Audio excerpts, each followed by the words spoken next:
สบายดีโดนพอกันเทื่อหนึ่งเนาะมื้อนี้สิมาเว้าเรื่องน้ำเว้าเรื่องพายุชาวนานะคันฮู้ว่าพายุสิมาแล้วก็จะไปปล่อยน้ำออกจากนาของเขาเจ้าเพราะว่าคันถ้าหากว่าไป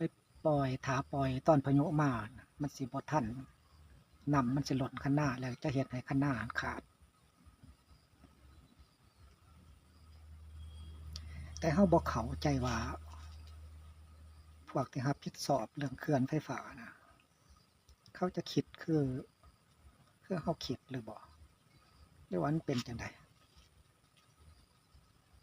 เป็ดหยังเขาจึงบ่ปล่อยน้ำตั้งแต่ได้รับการแจ้งเตือนจากอุตุนิยมว่าจะมีพายุเข้ามาแล้วก็ทยอยปล่อยออกในอัตราส่วนที่พอดีพอเหมาะ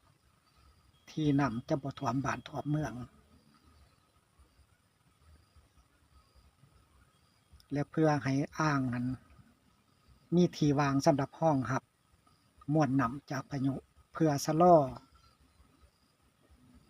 บ่ให้น้ำมันท่วมเป็นหยังมันบ่เป็นจังซั่นหรือว่าแนวใดมันผิดระเบียบบ่คันเฮ็ดแนวนั้นหรือว่าจังใดหรือว่าคิดบ่ออกบ่หรือแนวใดก็เบิ่งวิชาการหันคอมเมนต์ใส่ในกล่องคลิปนี่เบิ่งให้ชาวบ้านชาวช่องเขาเข้าใจนำมันเฮ็ดบ่ได้บ่แนวนั้นมันผิดบ่เพราะว่าคันพายุมายามใดหั่นนะจะมีแจ้งการออกมาแล้วว่า2-3 มื้อที่พายุคุ้มๆฝนตกคุ้มๆดีๆน้ำมาหลายๆหยังจะมีแจ้งการว่าเดี๋ยวนี้มวลน้ำมหาศาลกำลังสิล้นเขื่อนแล้วเขื่อนสิแตกพวกเราบ่สามารถรองรับได้สิได้ปล่อยน้ำออกและให้ชาวบ้านที่อยู่ใต้เขื่อนนั้นอพยพ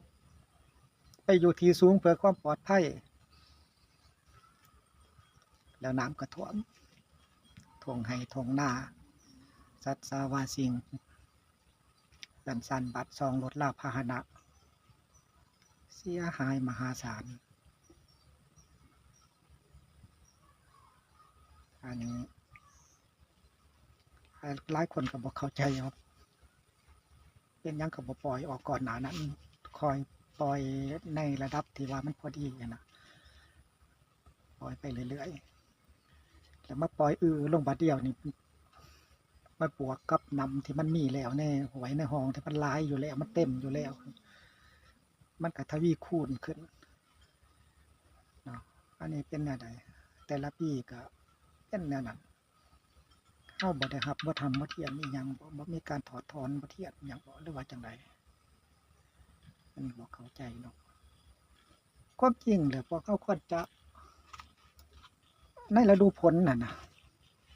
บ่ควรจะกักเก็บน้ำก็จะปล่อยตั้งแต่ต้นฤดูฝนพู้นแหละเพราะว่าสภาพน้ำฝนบ้านเฮานั่นมันก็แนวนั้นแหละบ่ท่วมหลายก็ท่วมน้อยจงไว้แต่สำหรับผลิตกระแสไฟหั่นเหลือนั่นปล่อยทยอยปล่อยออกให้มันมีช่องว่างในเขื่อนนั่นให้มันมีพื้นที่ว่างสำหรับรองรับมวลน้ำจากพายุที่มันจะเข้ามาในฤดูฝนมันควรจะเป็นจังซั่น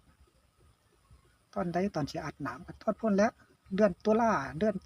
10พุ่นท้ายฤดูฝนพุ่นปิดเขื่อนอัดให้น้ำเต็มเขื่อน